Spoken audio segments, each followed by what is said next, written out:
Good morning, ladies and gentlemen. This is your captain. I hope you had a good... Captain Stefan Rasmussen has been in love with flying all of his life. I got my first idea of flying when I was a young boy. After learning to fly in the Air Force, Rasmussen joined Scandinavian Airlines. He seemed to be the one who really enjoyed his job.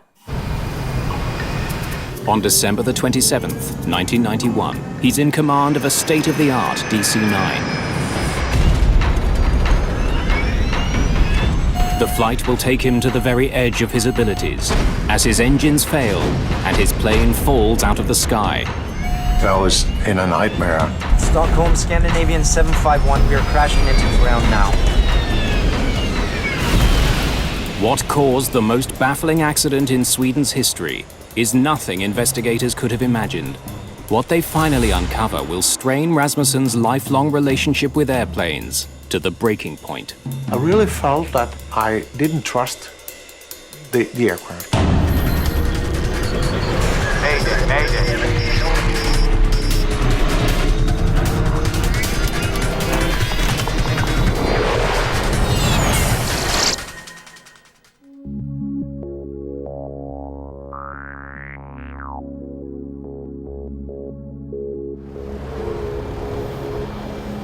It's 2 days after Christmas. Stockholm Arlanda Airport is a mess of snow, slush, and ice.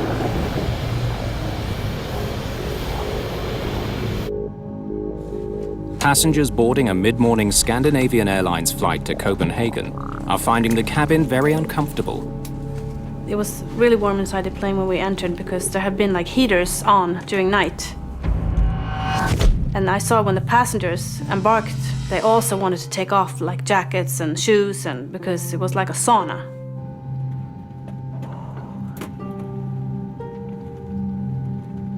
Is it possible to turn the heat down now?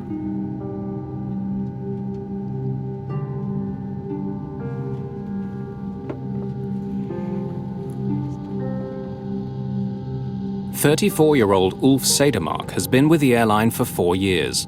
He's the first officer on today's flight. It was a light snowfall. Temperature was just below freezing and light winds. We were going to fly Stockholm to Copenhagen and then to Warsaw, back to Copenhagen and down to Barcelona that day. It would be quite a long working day. Stefan Rasmussen has just finished an exterior check of the plane. The Danish pilot is in command this morning. In those over 12, almost 13,000 hours I've been sitting in an aircraft, I always felt that I put the aircraft and back on like a rucksack. And when we took lift on the wings, we melted together. The plane Rasmussen is strapping on today is a nearly new DC-9, easily identifiable by its 2 rear engines. By now, everyone should know that door stays open. Right. Even in the days before terrorist threats, flying with the cockpit door open is unusual. It's just one way Rasmussen has endeared himself to the crews and passengers he flies with. I always had my cabin door open because I found out that if we had the door open and they could see that there were a human being in there, they'd trust you. For me, it felt good that the door was open. It just feels like you have a connection more than if the door is closed. The winter weather has delayed this flight, but Rasmussen won't compromise safety for schedule. Where are we now with the de-icing? The wings aren't quite done. They've done the underside. Now they're doing the top. Thank you. Under Captain Rasmussen's instructions, the ground crew had already de-iced the plane once. Now they're giving it another pass. And it took a while, but they had trouble getting rid of the snow on top of the wing. So we were slightly late for our pushback out to our runway. For Captain Per Holmberg, this kind of delay is routine business. He flies DC-9s for the airline. A passenger this morning, he is scheduled to command another flight later that day. Good morning, ladies and gentlemen. This is your captain. I hope you had a good Christmas. We're just getting our wings cleared as we've had a bit of snow overnight. And when that's finished, we're ready for takeoff for some warmer weather. I handpicked the airline's best cabin crew to take care of you today. We all hope you have a nice flight. Finally, Scandinavian Airlines Flight 751 is cleared to proceed. There are build-ups of snow that the crew must avoid on the way to the runway. Would have been nice of them to clear the snow. Well, that would have made it too easy. Approaching holding point, runway 08. Roger, Scandinavian 751. You are cleared for takeoff from runway 08. Spoilers. Armed. Auto brake, takeoff and armed. Runway update performed. Checklist completed. Set power.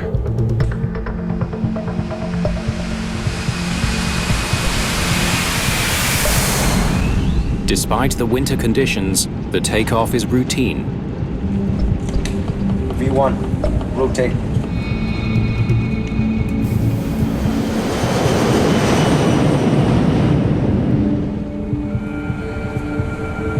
Gear up. Gear up selected.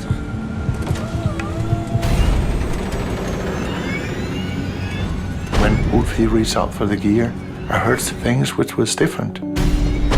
Just 25 seconds into the flight, as the plane is climbing, there is a problem. When you hear things that are different from the normally, you get suspicious. There was a really big roar in the aircraft, almost like an explosion. Boom! There was another banging noise that I just thought, what is that? I had never heard that before. It's obvious the source of the noise is the right engine. Sounds serious. I believe it's a compressor stall. I took the right throttle and moved a little back, but there it really became strange because the engine performance increased when I reduced the throttle. It's like if you're sitting in your car and you're turning your wheel to the left and the car is driving to the right, you get confused.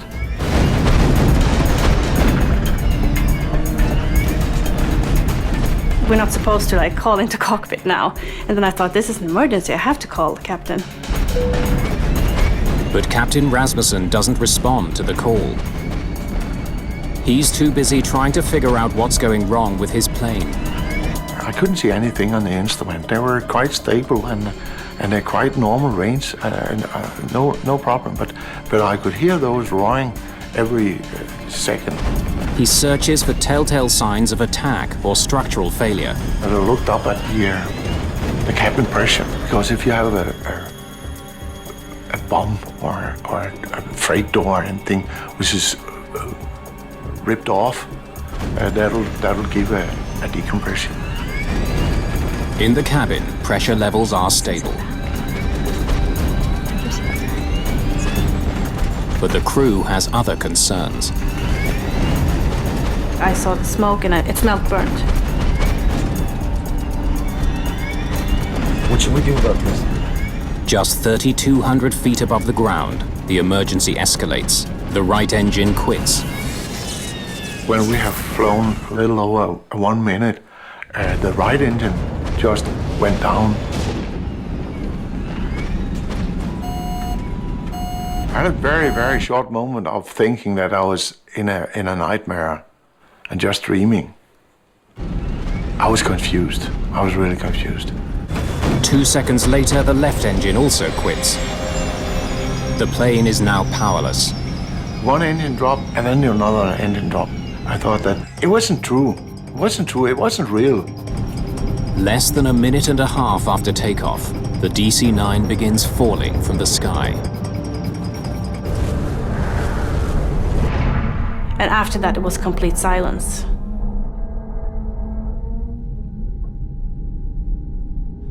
And I think that was the worst moment for me. Just being in the air, and it's so quiet. It was like a bird just sailing through the sky.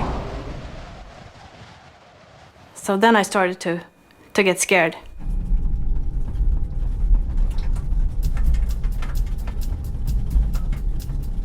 Engine relay. As the pilots try to restart their engines, things get even worse. The left engine erupts in flames. I saw the exhaust gas temperature was rising rapidly. The max temperature was around 680 degrees Celsius, and I saw it go above 800. A fire in the engine could spread to the rest of the plane.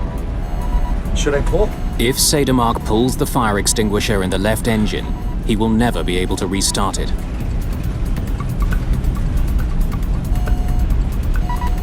He pulls the handle to put out the fire.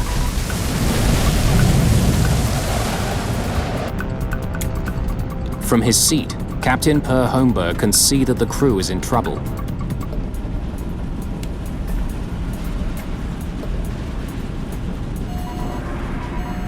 Flight 751 is now falling at a rate of 1,200 feet per minute. But air traffic controllers at the Stockholm airport have no idea the plane is in trouble. Arlanda, Stockholm, Scandinavian 751. Good morning, SK-751. Climb to flight level 180. We have problems with our engines, please. We need to go back to Arlanda. 751, roger. Turn right, heading to 0. Suddenly, the radio goes dead. A result of the failed engines. Only the right engine can provide power, but it's now spinning too slowly to generate electricity for the instruments. Without the engine, you don't have any propulsion, so the only energy you have is your height. With time running out, the pilots of Flight 751 must find a way to restart the right engine, or else crash into the countryside below. Scandinavian Airlines Flight 751 is now falling from the sky at 20 feet per second. How can I help? Captain Per Holmberg, who boarded the flight as a passenger, becomes part of the flight crew. He came out in the cockpit and he said, "Is there anything I can help you with?" I don't think I even said yes. I just said, "Start the APU." If the auxiliary power unit can be launched, it will bring back the radio and instruments. So I just handed him the emergency checklist and started focus on controlling the flight to see that we were maintaining the speed and the attitude and that we were wings level.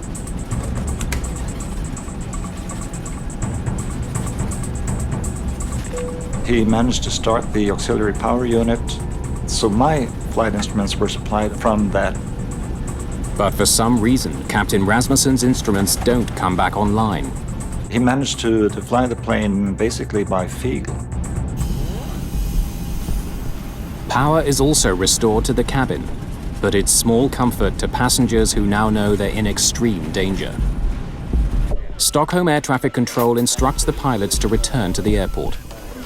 Scandinavian 751, are you able to turn right, heading 090, radar vectoring for 0-1. But the plane is now just 1,600 feet from the ground. And First Officer Cedermark's attempts to resuscitate it aren't working. Roger, we are maintaining our heading, but we are trying to restart our engines. Making a 180-degree turn back to Stockholm could be catastrophic. I really had the feeling that if I turned the aircraft at that time, we would have stalled. When you're turning back, you are losing a lot of energy. So the most safe thing to do is actually just to go straight, keep your wings level. That means that you will use less energy of your altitude, so you can maintain your speed. You can maintain 2,000 feet. We are not able to maintain 2,000 feet. We are descending. We are at 1,600 feet and descending. Holmberg wants Rasmussen to focus his attention on finding a landing spot. Look straight ahead.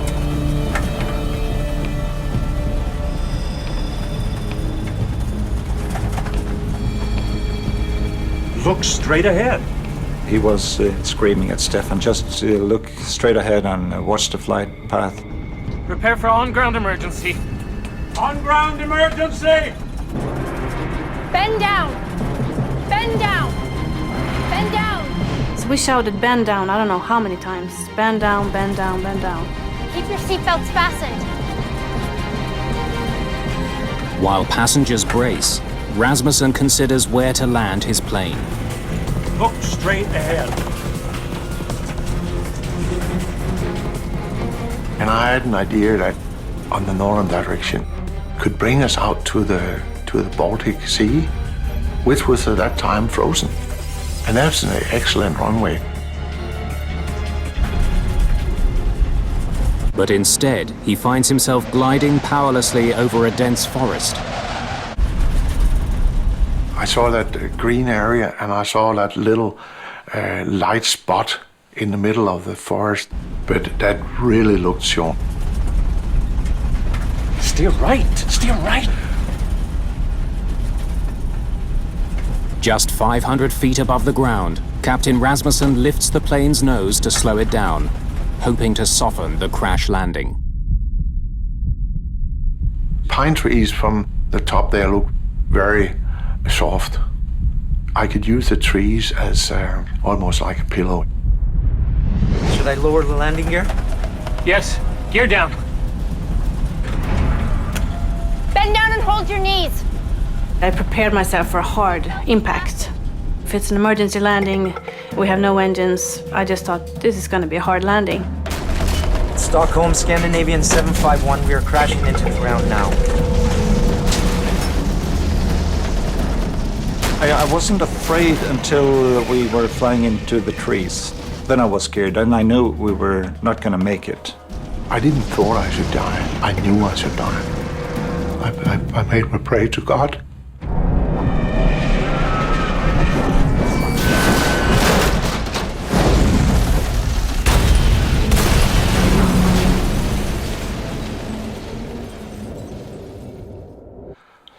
And then a moment after, we were in a strange world.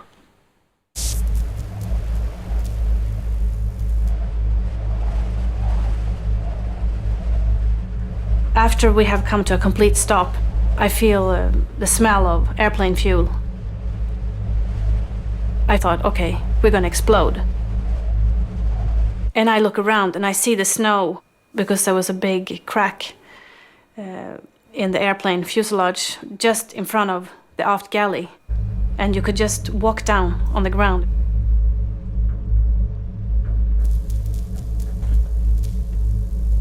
Everything was quiet, and I woke up. It might only have been a split second or so. I was afraid that my spine was broken, that I wouldn't be able to walk again. So I remember I was sitting there and I was moving my toes and my feet just to see if I could have control over them. I had a pain in my hand because I had broken a bone in my hand, and I was bleeding heavily from my forehead, so I was trying to get clear of all the blood that was coming down in my eyes. And Stefan told me that we had to get out of the aircraft. After plowing through 125 meters of pine forest, the pilot's fear is now that the broken aircraft could catch fire. Dozens of passengers escape through the breaks in the fuselage walls. But Captain Per Holmberg has been knocked unconscious by the crash.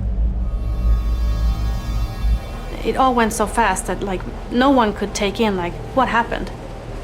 So I tried to stay with the group of passengers I had there. But I just knew the feeling also that we had to wait a long time for the rescue teams. Help will be here soon. Fortunately, no fire materializes. But because they removed their winter clothing while boarding the sweltering plane, many passengers are starting to freeze. Most people were just standing in their shirts, t-shirts, very, very little clothes.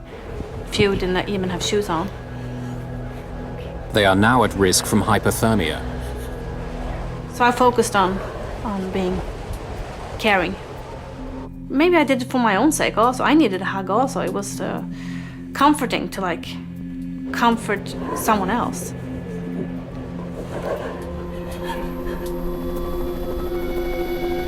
The wreckage of Scandinavian Airlines Flight 751 lies just 15 kilometers northeast of Stockholm Arlanda Airport. The fuselage has broken into 3 pieces. In the chaos of the moment, nobody knows how many people have been killed in the crash.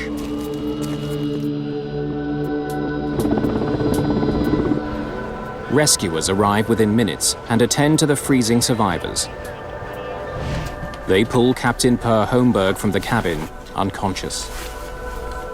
He landed on the wall at impact, and he skidded down on the wall to the floor at impact. So he was quite badly damaged. He cut his eyelid, and he also got his collarbone that was broken off, so his shoulder was in front of him. 92 of the passengers have sustained injuries. Only 8 are considered serious. But when the crew conducts a head count, they're stunned to learn that out of the 129 people who boarded Flight 751, not a single one was killed in the crash. Everyone survived. It was like a shock just to take in. Wow, that was a fantastic comment. Yes, I was the happiest captain in the world. We were all alive. It was a great moment. Reporters break the remarkable story to the world. As the Swedish Accident Investigation Board, or SAIB, takes charge of the case. Scandinavian Airlines alerts its own investigators, dispatching Tori Hultgren to head up its team. It's most unusual that the plane crashes in a wooded area and everybody survives. I've never heard of it before. The police kept everybody off the site itself. There was a cordon around the aircraft about 100 meters. We had a complete aircraft, nothing had burned, and we had lots of good data. Henrik Ullander from the SAIB gets to work on the evidence. And we all started to plan the documentation of the accident site, which means photographing all the fine little approach through the wood, you know, and to take photos of all the parts that were spread all over the place. The 2 black boxes, which record cockpit conversations and store flight data, are recovered immediately.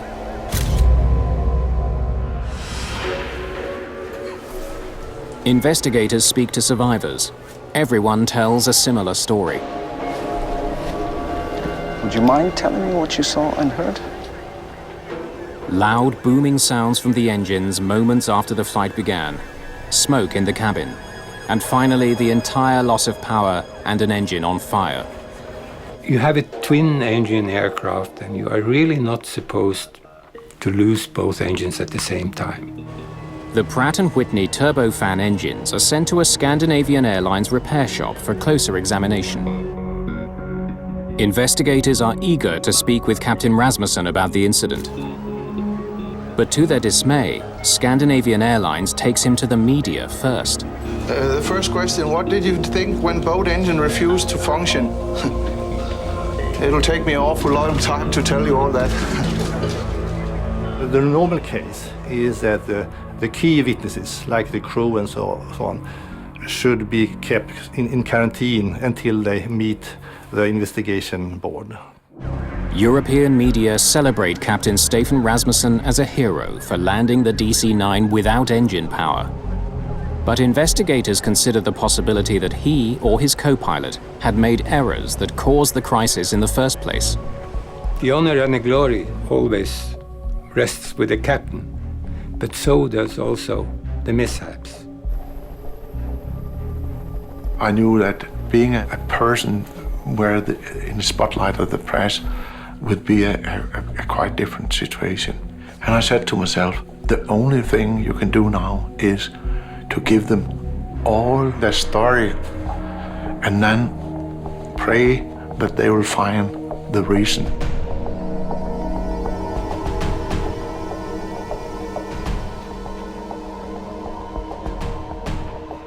Lars Lindberg is an investigative representative for the Swedish Airlines Pilot Association. He examines the wreckage for signs of mechanical or structural failure.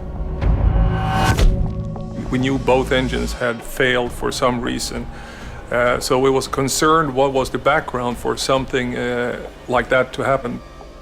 The first time I saw the engines in the workshop, I was surprised. Is this all they found? There was a number of parts that were completely missing, and this was something we hadn't seen before to this extent. To find out what happened, investigators must find the missing pieces, which now lies somewhere in snow-covered fields and forests.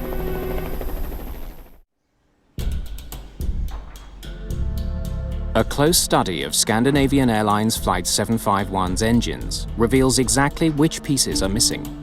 Part of this aircraft was shedding parts from both engines. And then what you do is you go further in and you document everything and you try to find the root cause and see how it all comes together. The missing pieces could hold the key to discovering why both of the plane's engines quit within seconds of each other. But they could be anywhere along the 15-kilometer route the aircraft covered during its short flight. They must be found. Investigators use the flight data recorder to map the plane's journey and determine where engine parts may have fallen.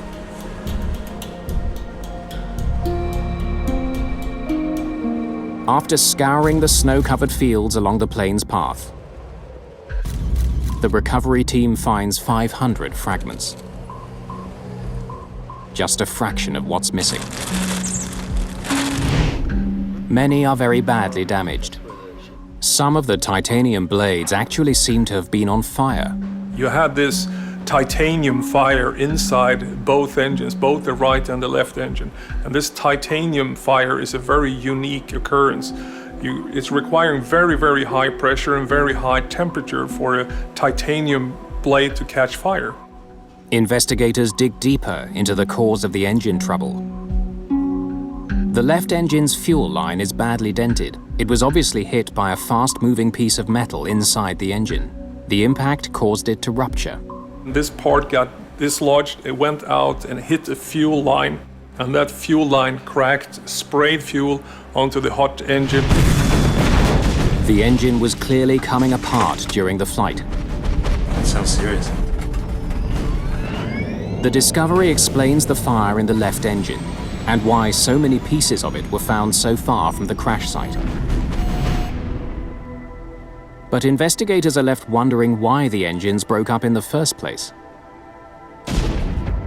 A major clue comes from passenger and crew testimonies, which told of repeated booming noises before the left engine caught fire. The cockpit voice recorder picked up these sounds.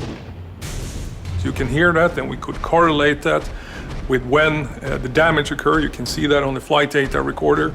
The sounds are familiar to investigators and leave no doubt. The DC-9's engines began surging shortly after takeoff. Jet engines rely on a steady stream of air for combustion. A series of fans move incoming air through various stages of compression. But when that flow is disrupted, fuel at the rear of the engines ignites violently and shoots forward. That's a surge. You can have a small surge and you can have a large surge. And you can have the complete surge on the whole engine. Sounds serious. This surge process was very violent, so after a very short time, we had an aircraft with two engines that could not be restarted, that didn't generate any thrust. Basically, you had a giant glider at that point.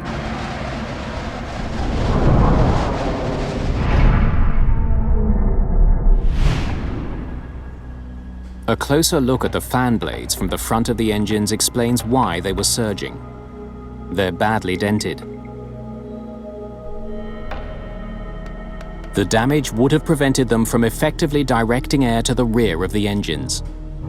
This damage that twisted the fan blade started this process. You got this disturbed air in the fan, you got this rotating fan stall that then triggered this whole breakdown, the compressor surge, and then the whole process that led up to the dual engine failures.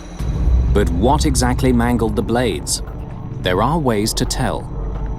If it comes from a stone, rubber, ice and so on. You can see it on the shape of the damage. The ice causes very specific damages. It's sort of like a soft dent. Analysis of dent patterns on the fan blades is conclusive. They were struck by ice.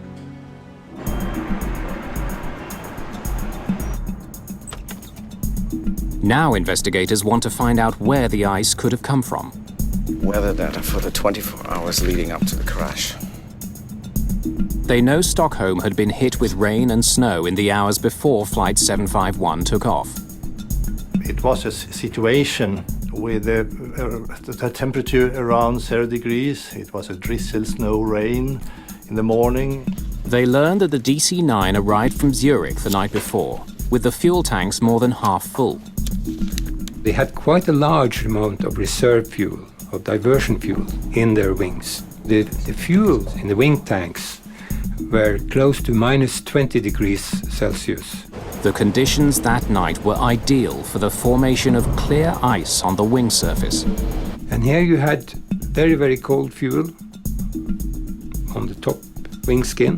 And as the temperature dropped during the night, it went to snow and rain, and finally snow. So there was a layer cake. Ice at the bottom, slush, and snow on top. About 10 inches total on top of the wings in the morning. Responsibility for de-icing the plane ultimately falls on the captain. Rasmussen insists he was aware of the overnight buildup. Investigators wonder if the pilot did all he could to ensure his plane was completely free of ice. Rasmussen claims he instructed technicians to de-ice the plane thoroughly. I didn't walk around with the aircraft. It was cold, it was frosty. Noticing that there was still frost on the wings, the head technician ordered a second round of de-icing. I was really convinced that the aircraft was clean. And so was he, Where are we now with the de-icing? The wings aren't quite done. They've done the underside. The cockpit voice recorder backs up Rasmussen's testimony. They've got it good and clean under the wings? Yes. They de-iced the aircraft once and looked at it and said, once more. And they de-iced as the second time. In fact, a total of 850 liters of fluid was sprayed on the aircraft. But the fluid may have been faulty, not potent enough to melt the thick layer of ice that had accumulated on the wings overnight. Technicians test samples of the fluid used to de-ice Flight 751. We found no discrepancies.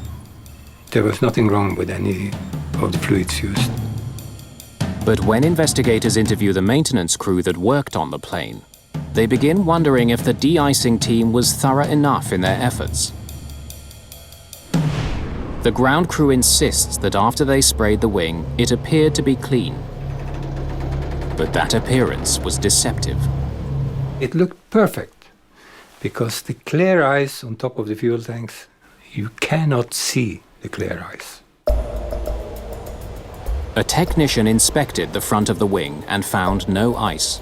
He couldn't have known that there was ice further back, out of his reach. No provisions for stairs or anything that he could use to get up on the wing at the de-icing platform. It looked shiny and nice, couldn't see any ice on it, but still there was maybe an inch of ice on top of the wing when the aircraft took off. As soon as the plane took flight, the ice became a problem. On this aircraft, the engines are positioned behind the wings, and as the aircraft rotated and the wings bent in order to take the weight of the aircraft, this ice in the wing roots loosened and it sucked right into the engine. The ice damaged the fan blades at the front of the engines and ultimately caused them to begin surging. Nobody really expected that this would happen, or could happen, but it did. When ice breaks off the wings during flight, it doesn't pose a problem for most aircraft. But the placement of a DC-9's engines leaves them more susceptible to being struck. The Pratt & Whitney engines on Flight 751 were designed to withstand this type of ice ingestion. Something else must explain the disaster. Investigators know that the wrong reaction by a pilot can make surges worse.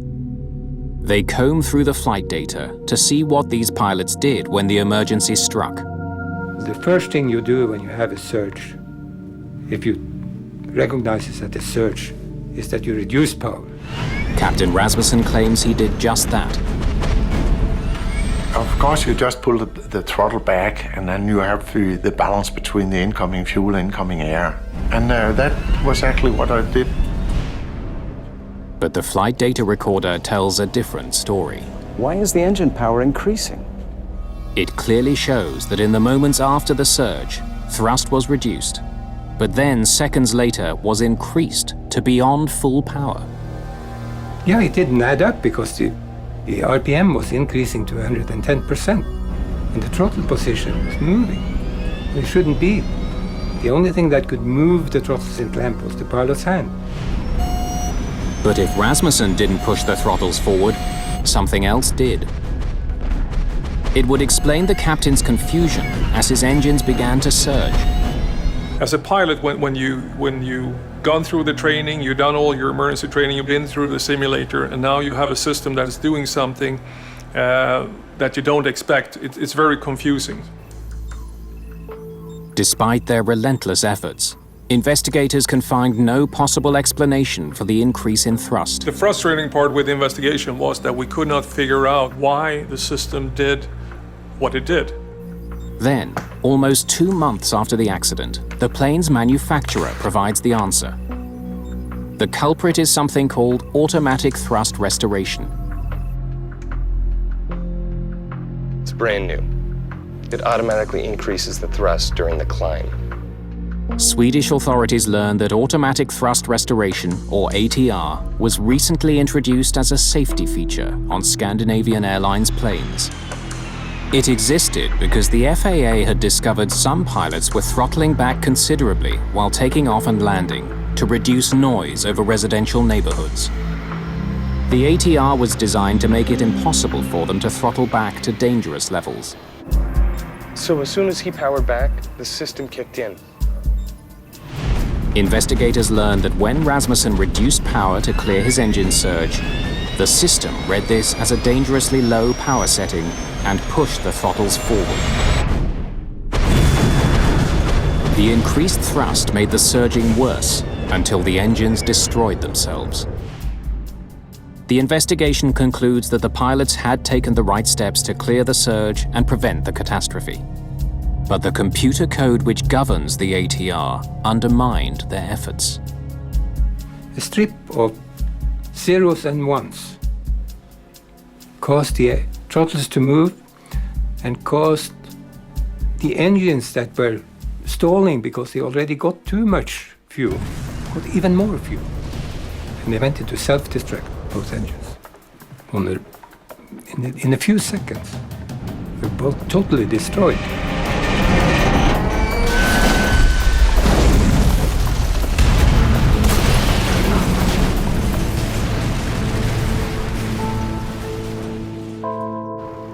The system was so new to Scandinavian Airlines that nobody there had even heard of it.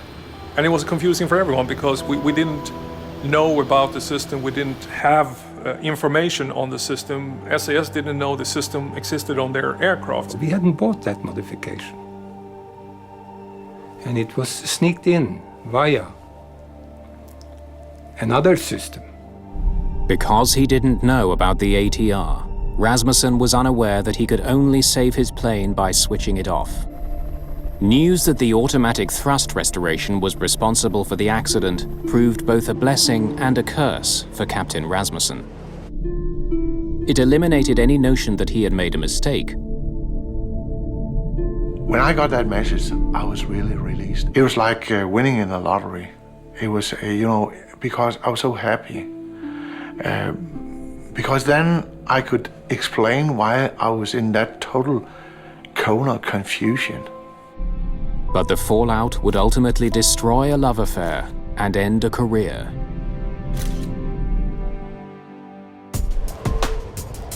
On October the 20th, 1993, the Swedish Accident Investigation Board releases its report on the crash of Flight 751. It determines that the actions of Captain Rasmussen and First Officer Cedermark contributed to the safe outcome of this incident. And although investigators question Captain Per Holmberg's decision to enter the cockpit in the first place, they do praise his contribution. This crew flew until they stood still on the ground. They never gave up. They never gave up. They didn't give an inch. The investigators put much of the blame for the accident on Scandinavian Airlines because their procedures for checking for clear ice were inadequate.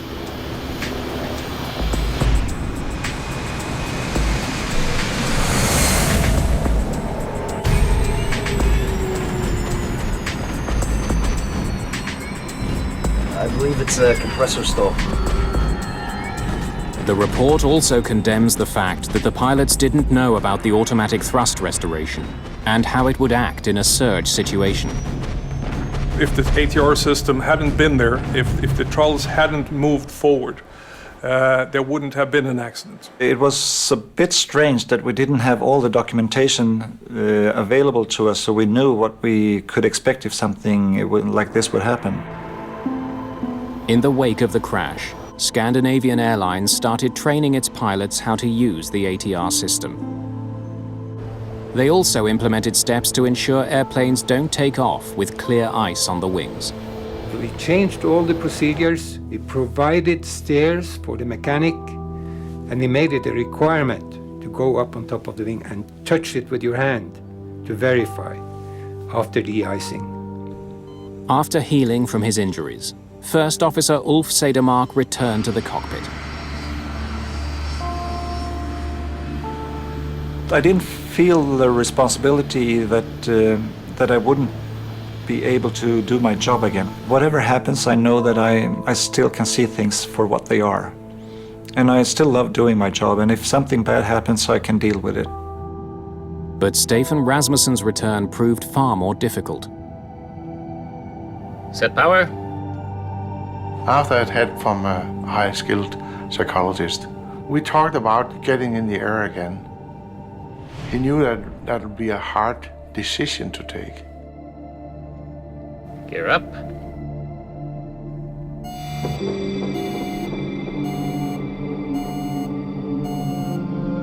Fire drill.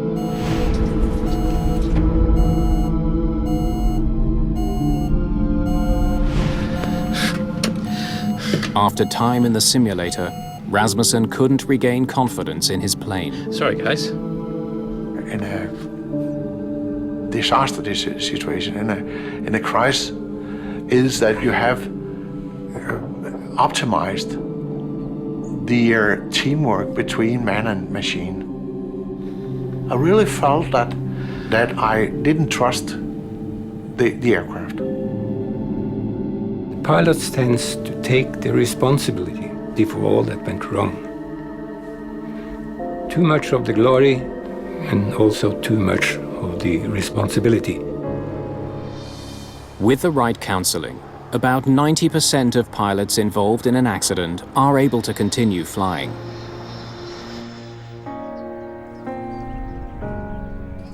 Even though Captain Rasmussen received treatment, his career ended with the crash of Flight 751. Taking that decision to leave aviation as pilot was like having your highest love and come to that conclusion that you have to kill her. I had many hours, many missions of happiness in an aircraft. And I loved my passengers, I loved my aircraft so much, so I said, that's it.